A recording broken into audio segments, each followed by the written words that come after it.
Okay? Any questions about Nixon?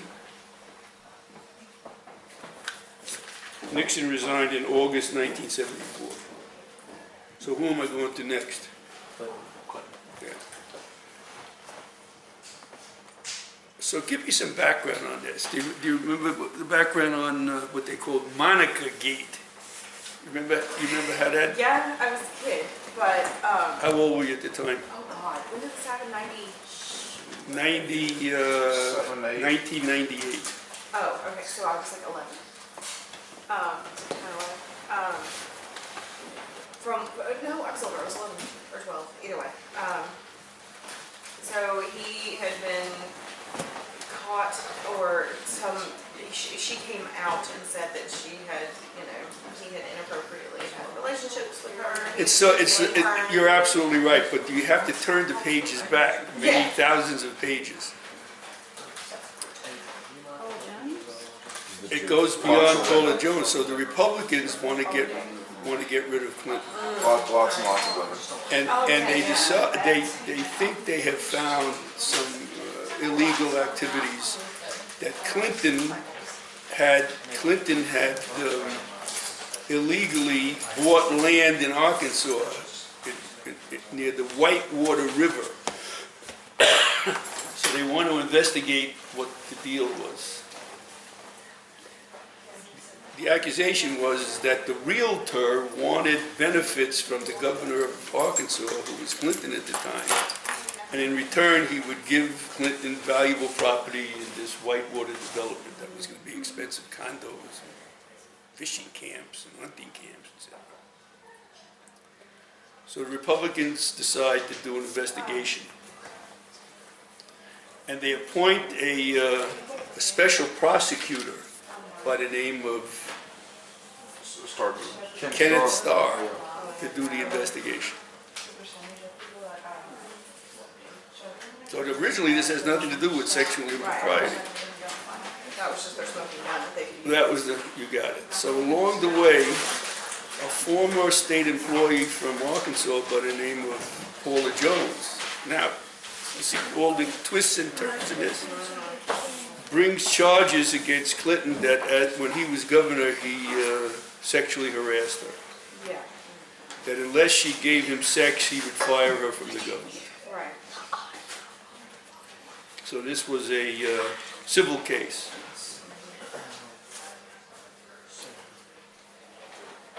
So Starr is going to, who has nothing to do with this originally, is going to now investigate this to show that this Clinton is a scumbag to begin with. That this would now shed light on the supposed Whitewater finagling. You understand? Now, all of a sudden, word comes out that he's now sexually harassing a young unpaid intern in the White House by the name of Monica. What? There you go. So now Starr gets him. Look how far this has become from the Whitewater. Now Starr says, I'm going to investigate her charges because it will show a pattern of lying. Understand? Yeah. But look how far this has come from.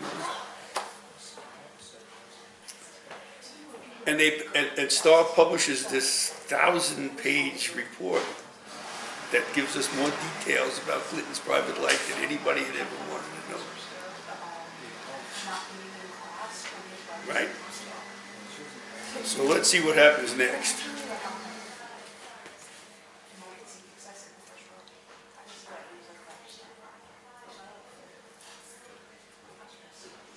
So now Clinton is subpoenaed to give testimony on these matters. Okay? And in that testimony, he famously says, first he says, he begins to parse words like what does is mean, and then he's I did not have sexual relations.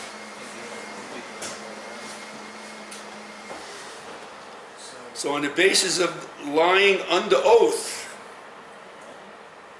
the House Judiciary Committee now board decides that whether or not they're going to send impeachment charges to the whole House. And they decide that they're going to charge him on 2 counts. One, that he lied, he committed perjury, he lied under oath. And then we learned the new word, suborning perjury. I never heard that word before until S-U-B-O-R-N. See what it says in your dictionary. Not only did he lie, but he suborned perjury. See what it says, what the definition is.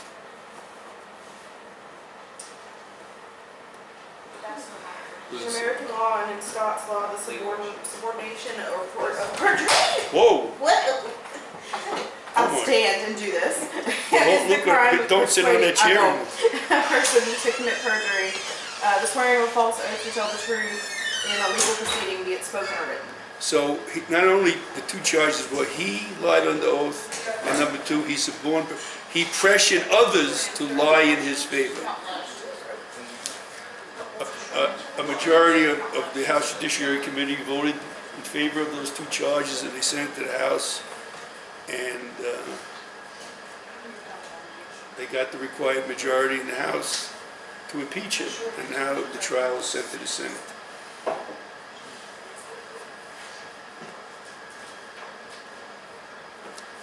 At this point,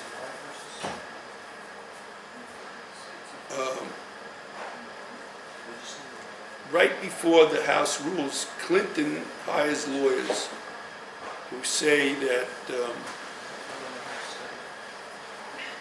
you can't take testimony from Paula Jones because a sitting president can't face a civil charge for matters that took place before he became president. Does that make sense to you? Yeah. Why? It would disturb the I president. mean, yeah, this guy, he obviously has some important business to take. He can't wait till after he becomes president and then pursue your case. So the lower courts agree with Clinton. It goes all the way to the United States Supreme Court. And the United States Supreme Court made a terrible mistake, and they ruled against Clinton. Yes, we can. And the country, remember, at around this time, all these Islamic fanatic groups are beginning to develop. And incidentally, they're using cell phones to communicate with one another. And incidentally, they're starting to develop these drones. So if the president could pay attention to Al-Qaeda in its developmental stages, he would not have to worry about them today. But now Clinton is spending 100% of his time worrying about impeachment. So when the Supreme Court said you can sue him no matter whether he's president or not, it really screwed the United States of America.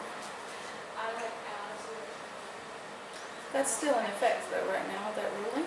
It sure is, and it's a terrible mistake. It really is a terrible mistake. You sue him after he leaves office. I think maybe the argument was that the statute of limitations maybe would have ran. Well, isn't that 10 years? No, it depends on each type of claim. Well, maybe you're right. Yeah. 'Cause I mean, let's say now I'm suing someone for six years under contract, but for a car wreck it's 2 years. So, and if they wait that long enough, then it's over. Maybe you're right. Maybe you're right. It goes to the Senate. Remember, there's 2 charges. He lied under oath and he suborned perjury. On the first charge, I wrote down, only 40, so you need 2/3. How many senators is that? 66, 67, yeah. They could only get 45 senators to vote in favor of the first charge. And the second one, suborning perjury, they only got 50 senators to vote. So he wasn't thrown out of office.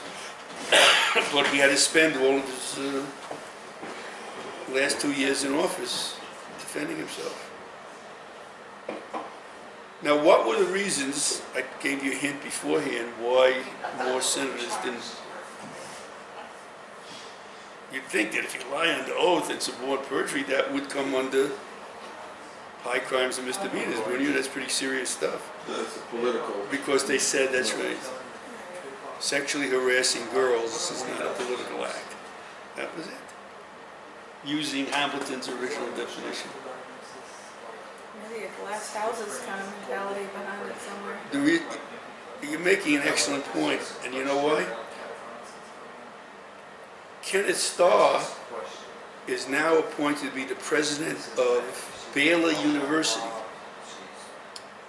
which is a Baptist, a very religious university in Waco, Texas. Understand? Under his presidency, Baylor now begins to have very famous NCAA Division I athletic teams. Basketball, especially football. They're ranked in the top 10 every year that Starr is there. So sure enough, star football players start raping innocent co-eds. And guess what happens? Starr ignores the charges by the co-eds. So the final irony about Kenneth Starr, who gained fame for investigating Clinton's sexual impropriety, and he didn't follow don't throw stones, right? Yeah, the glass house.